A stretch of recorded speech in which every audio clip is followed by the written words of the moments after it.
शहर की एक दुकान पर सनसनीखेज लेटर मिला है। इस लेटर में कांग्रेस नेता राहुल गांधी की खालसा कॉलेज में होने वाली सभा पर हमले की धमकी दी गई है।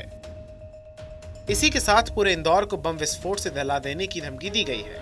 लिफाफे पर लेटर भेजने वाले की जगह रतलाम के भाजपा विधायक चेतन कश्यप का नाम लिखा हुआ है। धमकी भरे लेटर मिलने के बाद पुलिस ने सीसीटीवी फुटेज के आधार पर जांच शुरू कर दी है।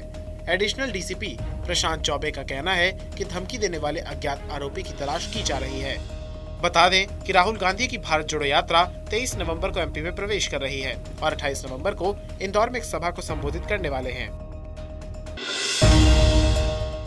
छत्तीसगढ़ बीजेपी ने भानु प्रतापपुर उपचुनाव के लिए 40 स्टार प्रचारकों की सूची जारी कर दी है। इस लिस्ट में मध्य प्रदेश के मुख्यमंत्री शिवराज सिंह चौहान का भी नाम शामिल है। प्रदेश कार्यालय प्रभारी नरेश गुप्ता ने भानु प्रतापपुर उपचुनाव के लिए नामों की सूची छत्तीसगढ़ मुख्य निर्वाचन पदाधिकारी को सौंपी है। नामांकन दाखिल करने के बाद बीजेपी प्रचार प्रसार तेज करने के लिए स्टार प्रचारकों की लिस्ट में मध्य प्रदेश के मुख्यमंत्री शिवराज सिंह चौहान, बीजेपी प्रभारी ओम माथुर, नितिन नवीन, पूर्व सीएम डॉक्टर रमन सिंह, प्रदेश अध्यक्ष अरुण राव समेत 40 नेताओं के नाम शामिल हैं।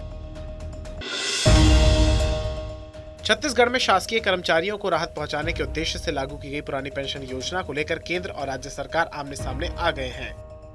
केंद्र सरकार से पत्र लिखकर राज्य सरकार ने नवीन अंशदायी योजना के तहत NSDL को अंतरित 17,240 करोड़ की राशि लौटाने के लिए पत्र लिखा है, लेकिन लगभग 5 महीने बीत जाने के बाद केंद्र सरकार ने पेंशन की राशि लौटाने से इनकार कर दिया है। इस पूरे मामले में मुख्यमंत्री भूपेश बघेल ने पत्रकारों से चर्चा करते हुए कहा कि राशि क्यों नहीं लौटाएंगे ये केंद्र सरकार ने नहीं बताया है, लेकिन ये कर्मचारियों का पैसा है और हम इसे लेकर रहेंगे। केंद्र सरकार ने कहा हम पैसा नहीं देंगे, लेकिन कारण नहीं बताया है क्यों नहीं देंगे। पैसा तो राज्य सरकार का है और राज्य के कर्मचारियों का है, तो पैसा क्यों नहीं लौटाएंगे ये कारण नहीं बताया उन्होंने। पैसा तो लेकर रहेंगे। उपचुनाव का नामांकन दाखिल करने के बाद एक सभा का आयोजन हुआ था। इस सभा में रोचक ढंग से पूर्व मुख्यमंत्री ने एक किस्सा सुनाकर अपनी बात लोगों के बीच रखी।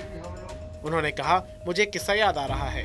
एक साधु और उसकी चूहिया की कहानी है, आप लोग सुने होंगे। जिसके बाद सभा में ठहाके गूंजने लगे और जनता ने रमन सिंह को आगे कहने को कहा। बस फिर क्या था, रमन सिंह ने छत्तीसगढ़ी में किस्सा सुनाया। अब जरा आप ये किस्सा सुन लीजिए। वो किस्सा है, एक साधु के पास एक चूहिया थी, मुसवा।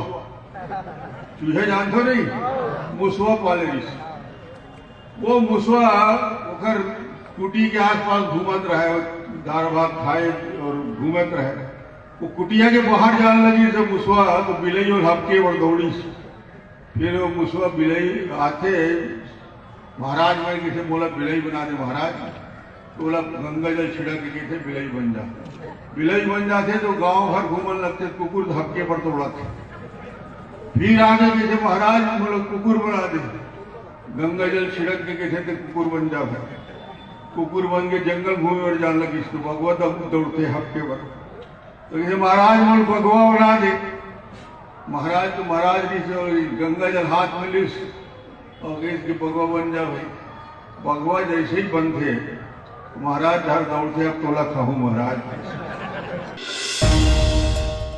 सीएम भूपेश बघेल ने पूर्व सीएम रमन सिंह की टिप्पणियों का जवाब देते हुए कहा कि चूहा, बिल्ली, कुत्ता जैसे विशेषणों से विभूषित कर रहे हैं।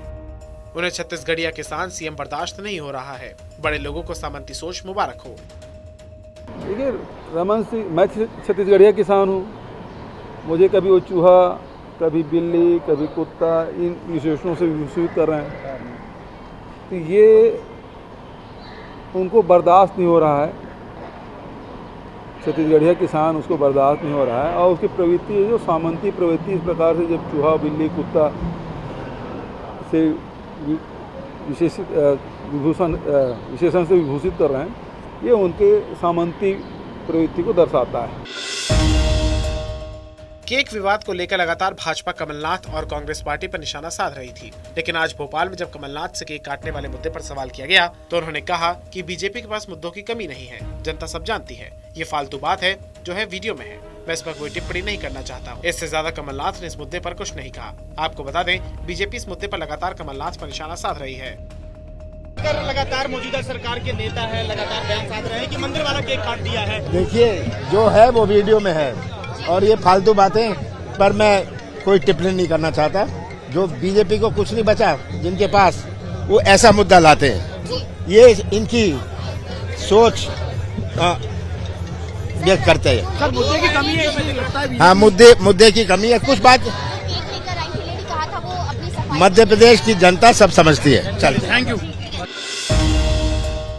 रिटायर्ड प्रोफेसर प्रमोद कुमार मिश्रा को जबलपुर के जवाहरलाल नेहरू कृषि विश्वविद्यालय का कुलपति नियुक्त किया गया है, जिसके बाद प्रदेश में बवाल हो गया है। दरअसल मिश्रा बीजेपी प्रदेश अध्यक्ष वीडी शर्मा के ससुर हैं। शर्मा की पत्नी नेहरू कृषि विश्वविद्यालय के तहत एक कॉलेज में असिस्टेंट प्रोफेसर हैं। अब कृषि विश्वविद्यालय के नए कुलपति की नियुक्ति प्रदेश के राज्यपाल मंगूभाई पटेल ने कर दी है। नए कुलपति डॉक्टर मिश्रा ने कहा कि उनकी प्राथमिकता विश्वविद्यालय के वित्तीय संसाधन को बढ़ाने की होगी। बीजेपी ने अपने दिग्गज नेताओं को गुजरात में चुनाव प्रचार के लिए मैदान में उतार दिया है। इसी क्रम में शुक्रवार को कच्छ में मध्य प्रदेश के मुख्यमंत्री शिवराज सिंह चौहान ने एक रैली को संबोधित किया। अपने संबोधन के दौरान सीएम शिवराज ने कांग्रेस, राहुल गांधी, केजरीवाल और आम आदमी पार्टी पर जमकर हमला बोला है। मध्य प्रदेश में ठंड की एंट्री हो गई है। पूरे प्रदेश भर में रात का पारा 5 डिग्री सेल्सियस तक लुढ़क गया। भोपाल, इंदौर, दमोह और रायसेन में रात का पारा सबसे ज्यादा 4 से 5 डिग्री तक नीचे आ गया है। मौसम विभाग के अनुसार तेज हवाएं चलने के कारण कुछ जिलों में दिन का पारा गिर गया। इसके कारण अब रात का तापमान भी नीचे आ गया है। अगले 48 घंटों में प्रदेश भर में तापमान में गिरावट होने से हल्की ठंडक का एहसास होने लगा है। ग्वालियर में ठंड ने सबसे पहले दस्तक दी है।